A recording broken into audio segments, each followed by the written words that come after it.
Good afternoon, everyone. Thank you for joining us today.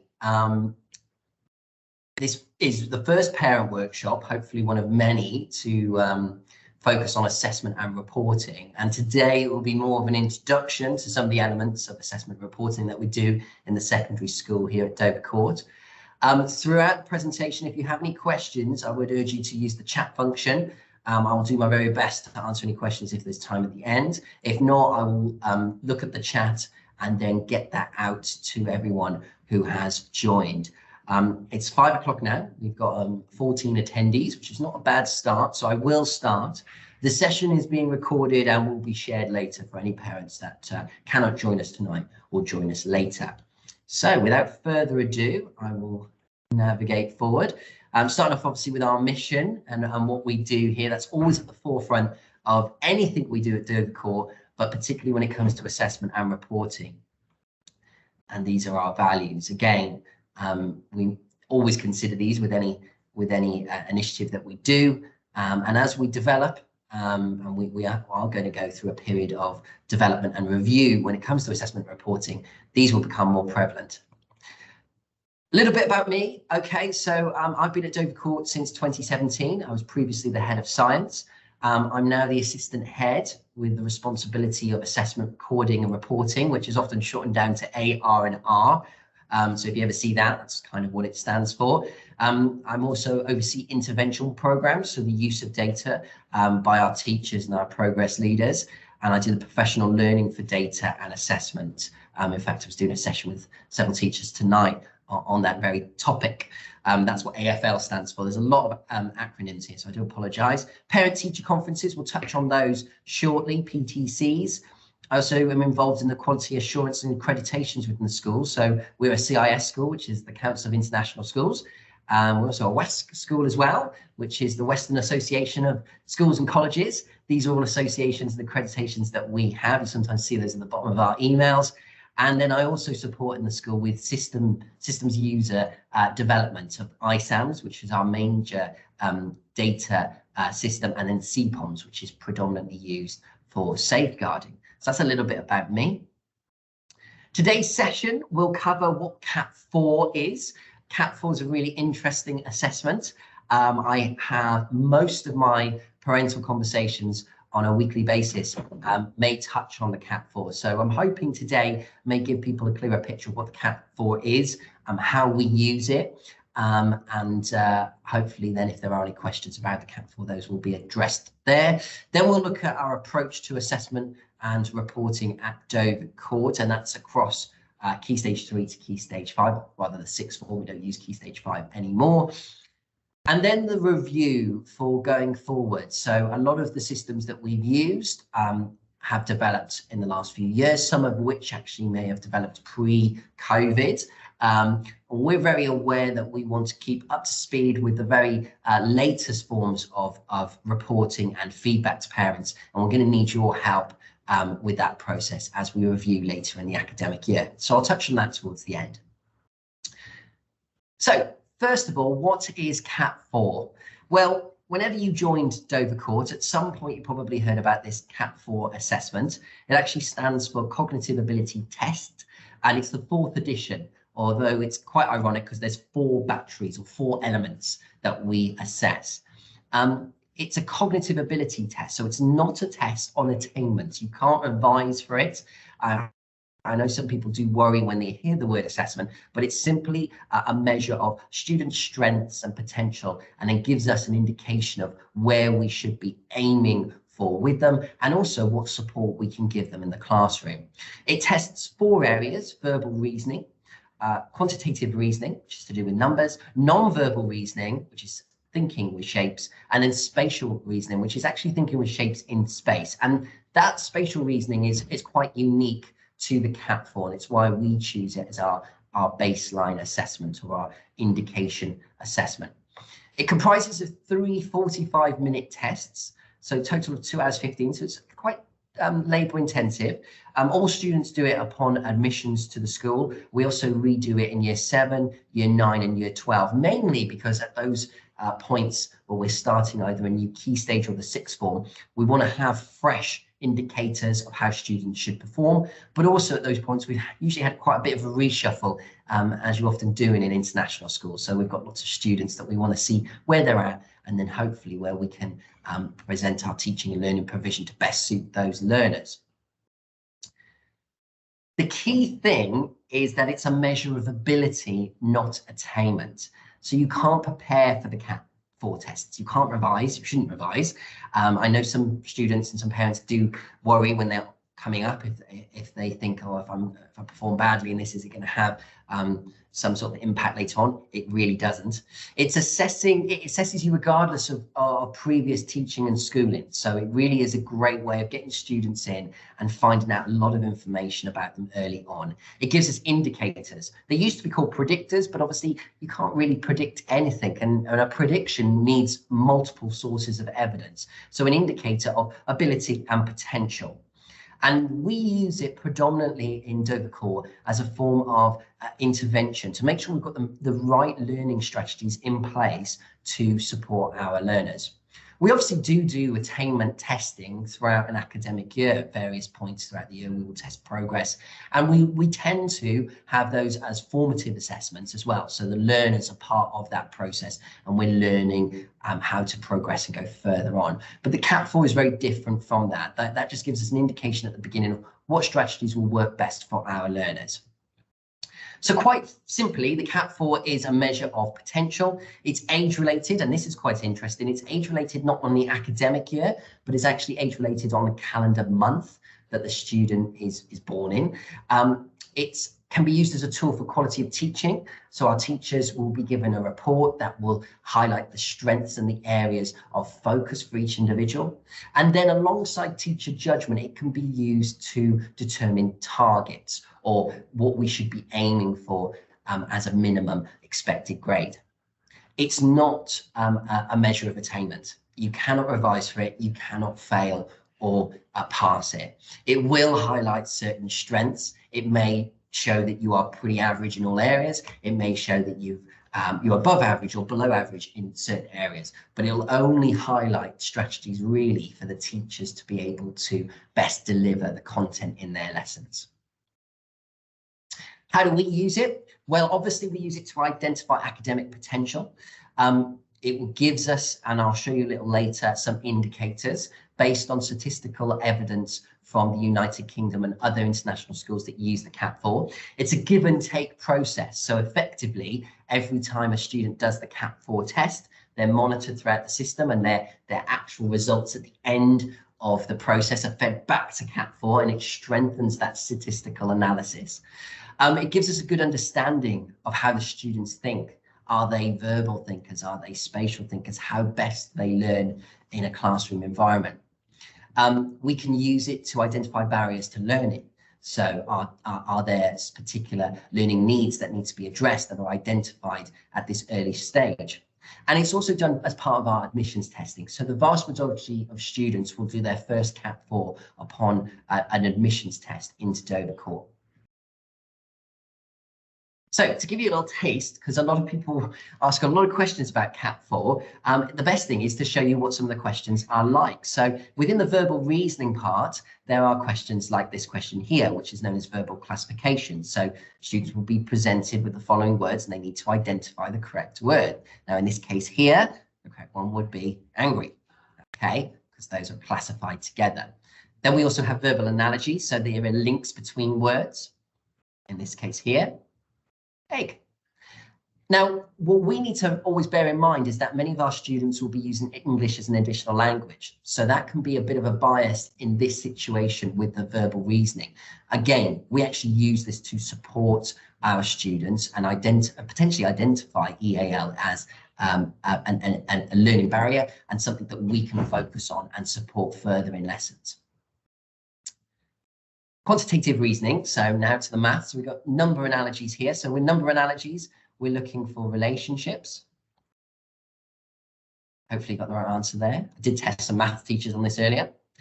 And number series, so looking for patterns. Now, these two batteries or areas, the term battery is what the GL use, are quite common in potential tests. And strictly speaking, in the old days, we used to divide the line down as people who thought verbally and people who thought with numbers. We now know that's far too simplistic. There are certainly individuals who have those strengths, but there are also other batteries to consider. The first one being non-verbal. So this is thinking with shapes, and we know lots of learners think with shapes. So they'll be presented with questions here. So here we can see a series of shapes, and the correct answer is here. Figure matrices. So looking for patterns and following patterns here, we can see that we've got pattern, and we're following in the right answers there. What makes the Cat4 special is that fourth battery of spatial reasoning, shape and space. Now, spatial reasoning was first described in the 1970s and 80s as the ability to generate, retain and manipulate abstract spatial images. Individuals who are particularly strong at this area tend to be, okay, I can just see on the chat. Hopefully everyone can see the slides. If there are any concerns, do let me know and I can certainly send them out later. Individuals who tend to be strong in this area are great thinkers with thinking with shapes, but often can solve problems by the term thinking outside the box, perhaps not following a procedure or being able to think quite creatively. We've identified, or rather the GL have identified, that students who are very strong in spatial reasoning tend to be incredibly good at these STEAM subjects. So the subjects such as science, technology and engineering, maths, and the creative arts as well, which actually brings in things like English and visual arts. Individuals usually see the bigger picture, understand concepts, can be very creative as well. Students who underperform in this battery tend to have little attention to detail, often have poor handwriting or can be disorganized. Now, these are generalized observations from looking at a lot of data. We know it can be more complex than this, and we know that the batteries often can interlink. But it's very interesting how you can often find a student who perhaps has low verbal or even low quantitative reasoning, but has very high spatial reasoning, but for a number of reasons may not be performing as well as expected in class. So that would be an important thing for us as teachers to look for, because then we could think about the sort of strategies we use in lessons in order to deliver that information and that content. So this question is how it would be presented. Now I will talk you through it a little bit here. This is a spatial reasoning question. You're just presented with this figure and you need to solve the answer. Now, those of you that are probably very strong in this area will identify it straight away. I'll talk you through it. You've got a piece of paper, you fold it in half, you fold it into quarters, and then you push a hole through it, like punching a hole through it. What would the answer be? Well, the answer is E. In this case, it would look like this once you unfold it. But for lots of students, for lots of adults, that could be very challenging because you have to imagine a shape and manipulate it in space as well. And that's all the information you're provided with here. So it's very interesting. Here's another one. This is known as figure recognition. So this figure is hidden in one of these arrangements here. It's disguised often with maybe other figures placed on top. We've got to imagine that there could be other images on top of it. The only place that this will actually fit here is D within this like H-like structure. It's hidden in there. It doesn't actually fit in any of the other structures. So that gives you a taste of what the Cat4 tests are like. They're all online. We do them quite soon in the academic year so that we can get that data quite soon. And there's multiple questions as well. So it's not it's a timed task, but you don't need to answer all the questions. It monitors as well how many are answered correctly and the sort of timescales as well. What you can see on the screen now is how the results are presented. And this is a normal distribution. And really what we use within the school is that bottom line at the bottom, which is the standard age score. Most students would fall into the average box, which is about 20% of students, which would be a score around 100. So any score greater than 100 is above average for that age within that calendar month, and anything below would be below average. So then we can look at each of the batteries in turn. So we get a report that looks a little bit like this. And we can see there that this student has scored within the average range for verbal and quantitative, but above average in non-verbal and spatial. And the column that we're most interested in within the school would be looking at that standard age score. So it immediately gives us a bit of a profile of what that student is like, what they might prefer in terms of their lesson content, the subjects they may choose, and then also an indication of how they should perform in those subjects.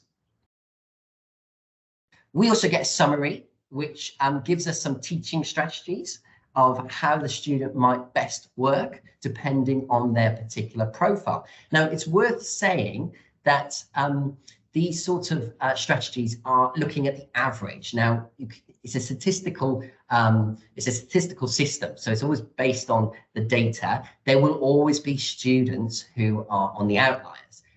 That's absolutely fine. It just tends to mean then obviously there's not supported with as much data. So we do find occasionally some of these teaching strategies are very helpful, and in a few cases they might not be, but they at least help us as teachers to get thinking about how do we best support those learners in the classroom. Finally, we get a report that gives us an indication of GCSE grades. Now, this is a UK-based system, so it does use the GCSEs, which are virtually comparable to IGCSE level, but we do bear that in mind. And it gives us a most likely grade achieved, which we initially use to form the basis of our indicator and then target. But teachers are very aware that this is the starting point and not the end point. So when we give reports to parents' home, you are getting something that has more information than just the CAT4 indicator. The teacher target should be using this, using observation, using internal assessments, using past experiences and reports, and building a profile for that student to make an ambitious teaching target. And we always say that targets are there to be broken. You will have seen, if you were here with the workshop with Miss Highland 2 weeks ago, that we celebrate the success of our students smashing these targets and exceeding far beyond the minimum expected grade. So that's something to bear in mind. The CAT4 is only an element of initially setting those targets. It's not a major factor. And really, teachers, if anything, are using this as a starting point and then building from it. On to reports then. So obviously our reports are not handwritten, but we are in the process of starting a complete review of our reports. So a lot of the information I'm going to go through now will support for this academic year. And then towards the end of this academic year, I'll be hopefully sending out a survey to parents to gather information about what has worked well and what could work better. And then also hold an on-site parent workshop where I can work with parents more closely about what you really want from the report. Reports are an interesting document because they are terribly useful to a large number of people. Those important people obviously are yourselves, but also the students and the teachers. We really want to make sure moving forward that the students take more agency and ownership of the reports. At the moment, they are still addressed to you, and they are obviously an official document that can be used and is often requested by other schools. But we want students to have a greater role in their use and understanding, because that's when they're most effective. So the first part of the report is the teacher target. This is the quality assurance part. We, as teachers, will have our CAT4 data. We'll also have the data of prior skills and achievement, whether that be from our primary school or year 7 or GCSE if we're going up into the 6th form. And also we do contact other schools to get reports from them. So we have a good understanding of how students have performed. Then we'll use our observations and our internal baseline assessments to form as positive and as productive teacher target as we can. It's an opportunity at that point to use all of the evidence, triangulate it, and give something that the student can aim for, but also achieve and go beyond. We set the teacher targets every we reset them, I should say, at every point throughout the academic process when we enter a new key stage. So in other words, we set a teacher target in year 7 that will be used throughout year 7 and year 8. And then as we enter key stage 4 and the GCSEs and IGCSEs begin, we reset a new target at that stage. And then we set another target into the 6th form, depending on the program that the students select there as well. And teacher targets should remain constant throughout that key stage, unless there's dialogue with parents, unless there is something that changes, which means that we really need to let you know that the new target is going to be here. That is very rare though. And most of our students are confident and happy to use that target and then and build from there. That then allows us to then give you a good understanding of their progress, as I'll show you on the next few slides. Every time you receive a report from us, you receive an on track to achieve grade, or an OTTA. And this basically comes down to comparing how they're progressing to what we expect the end result to be, their target. How I describe this to teachers and students and parents is very much like being a pilot in an aeroplane, looking at the dials and data in front of you and assessing whether you're still on course to land on time and basically reach your destination as expected. So it isn't what a lot of reports do in other schools, a measure of how the students are doing at that particular point given an assessment. For example, students in year 9, although they're on a GCSE program, you wouldn't give them a GCSE paper and then grade it and go, well, here you are, you're on a grade C or D at this point, because it isn't helpful at that point.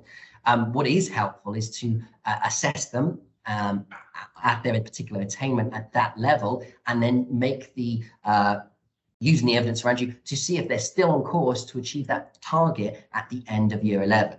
So students will be graded looking at against their teacher target, but also looking at their current attainment, and then you're given an on track to achieve grade based on 4 areas. If they're working above the expected target or the teacher target, if they're on target, if they're just slipped below, or if they're considerably below, which is where we would be saying anything greater than a grade or 2 grades below.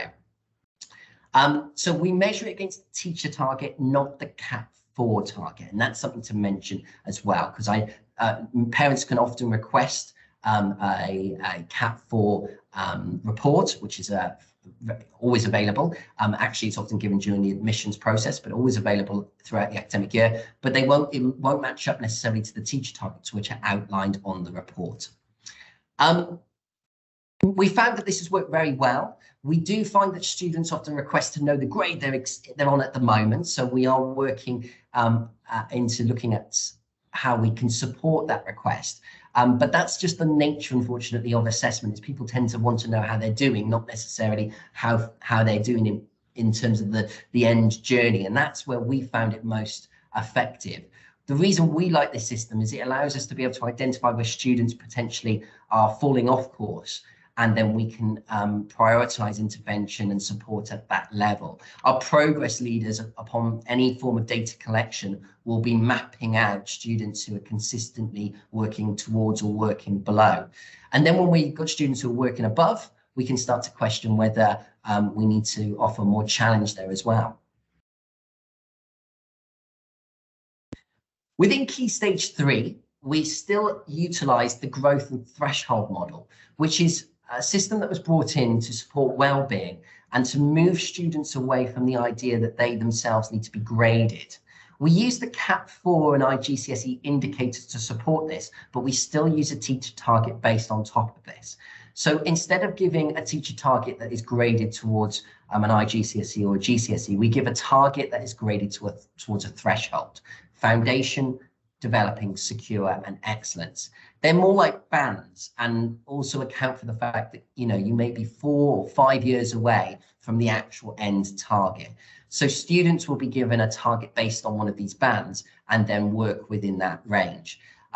It's been very effective in sort of supporting students' progress, but again, we still get requests from students and parents alike for grades. We don't find it too helpful in the longevity of that student's progress, but again, it's something we will consider as we review the process going forward this year. When you get a report, you will see a teacher target, which will say the threshold target, could be a secure, and then you'll get an on track to achieve threshold or grade, which would be again using the same terminology. So a student who's got a target of a secure, but then is on track to achieve it. A developing would be working towards their target. It's in effect simplifies the GCSE indicators into a 4-band indication, which is far better when you're 4 to 5 years before the actual GCSEs. On our reports, you will also see there is an attitude to learning grade, an ATL. This is a 5-point system at the moment. It will be reviewed, but what we want to do is give you an indication of how they are performing in lessons on a day-to-day basis and whether there are any concerns. The issue we're finding with a 5-point system is that a lot of these grades sometimes perhaps are not relayed in enough detail to parents. So we will be looking at how often parents look at these and whether they take these into account. D and E grades are obviously the ones we wouldn't like to see on a report, but occasionally do crop up. But these would never pop up on a report without prior communication from a teacher. So this has been, something's been raised, and there's a concern, and there may have been a parent meeting or a parent telephone call beforehand. C, satisfactory, is an interesting word because it's actually probably what we'd expect, you know, a student, how they should perform. But the word satisfactory is often considered quite negative. So we don't see much use of this. And we do find parents are a bit concerned when we use the term C. So the majority of our students get good. So in a sense, we're not really using the 5-point system as it was originally planned. And then for exceptional or outstanding attitude to learning, we use A. What we really want to do in this area is let you know how they're progressing in lessons as an individual and whether there is a concern with their attitude to learning. But the issue is that that's quite a wide thing. We moved away from the term effort because a lot of the time, you know, students can be performing very well, but might not be putting sufficient effort in, or maybe they put a lot of effort in, but their attitude in working in a collaborative sense may not be very productive. So we will review this area going forward. What I can say is that the progress leaders and form tutors use this to have dialogue with students about how they're generally performing in subjects. If there was 1 or 2 subjects that were quite low, or even a single subject, is there a particular issue in that subject and can we address it? And if there are low across the board, then there would almost certainly be dialogue with the progress leader. And then this leads to the subject comments. So we've been using for a number of years now the what went well and even better if targets. The purpose of these comments is to focus on your child's progress towards the course content, the skills, and the knowledge learnt. It's not necessarily to do with their attitude to learning, because we're giving you that information, or we should be giving you that information as a data point. The focus should be on what have we achieved and where can we go next? What is the next step in progression? They're deliberately we try to keep them as concise and as actionable as possible, and they are using the same format that the students receive feedback in their lessons, so that they know, right, my target in English is to do this, my target in maths is to do this. So if we keep them concise, hopefully they are retained. But it's certainly an interesting area to review as we go forward. We recently did a review with Year 11 and got some feedback. And what was interesting is that none of the Year 11 seemed to really appreciate the what went well. They wanted to focus on the even better if and wanted more information in the even better if area. I suspect that parents do want to know what's going well, but it's certainly an area to look at and develop further. So this leads us on to PTCs, or parent-teacher conferences. Here's an image of another school, it's not this school, of what PTCs looked like prior to the pandemic. And obviously now they look quite different. We adopted quite early on the School Cloud format and platform, which is now part of the Times educational supplement, or online platform. It was hugely effective in keeping the process ongoing during the pandemic. And also there were a number of benefits that meant that this year in the secondary school, we decided to continue using this platform as it was. We will be reviewing it. There are a number of benefits that we've noticed, mainly the significant increase in parent attendance. When we did on-site PTCs, we were very lucky to get anything between 70 to 75% attendance. Now we can get as much as 90 to 95%. I think the highest we've ever had was 98% attendance across an entire key stage, which is just fantastic. That's the whole point, is to have that dialogue with parents. There are some parents who are concerned that it being online, they're limited to the time limit, which was actually always the case. But what I always do say and reassure parents is that if you do need supplementary meetings on site, you are always welcome. We do want to get our parents back into the schools and part of the community.